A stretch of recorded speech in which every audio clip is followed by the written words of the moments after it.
Hi there, welcome to my video lesson series on drumming on demand, and this is the first lesson on technique. The most important thing you're going to learn in Scottish pipe band drumming. It's the most important thing to get right at this stage, and you will continuously work on this through the rest of your drumming career. I get asked lots about my technique and how I work on it. How I was taught my technique, and for me it's really important to establish the basics. I'll look at famous sports people, for instance, Tiger Woods. He has a great technique. Some Olympic swimmers, they can't do what they do unless they have refined the technique to do so. Drumming is absolutely no different. So what we're going to do in this lesson is we're going to break down the stick grip first of all. We'll focus on the right one, the right stick on this lesson, and then we'll move on to the left in a future lesson.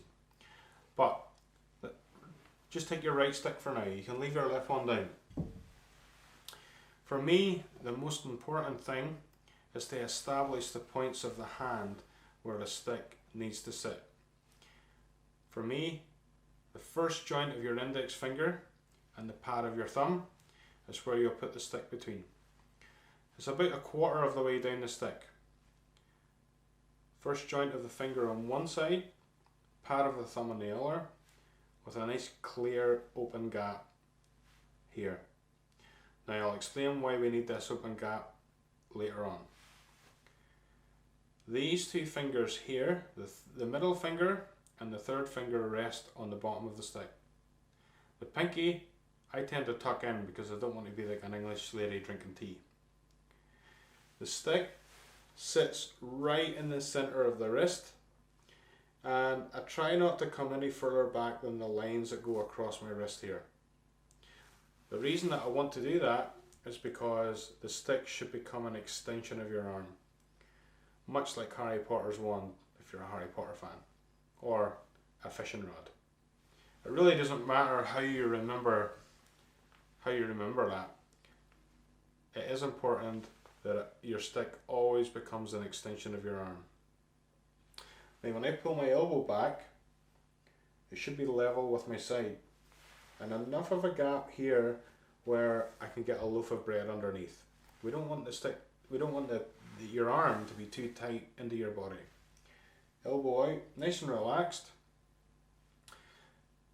Now the reason that I talked about this clear open gap here at the beginning is because these two fingers, the middle finger and the third finger, are going to drive the stick.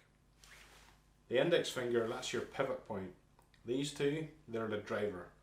So all I would like you to do now is just try and tap the stick off the palm of your hand like this, just to get these two fingers working. And then all we're going to do is come down and transfer that motion onto the pad.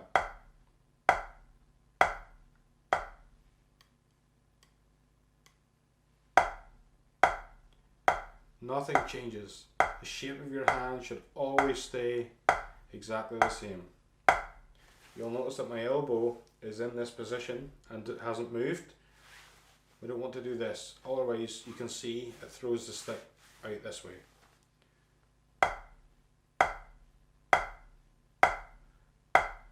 You can also notice that my index finger is always pointing towards the floor.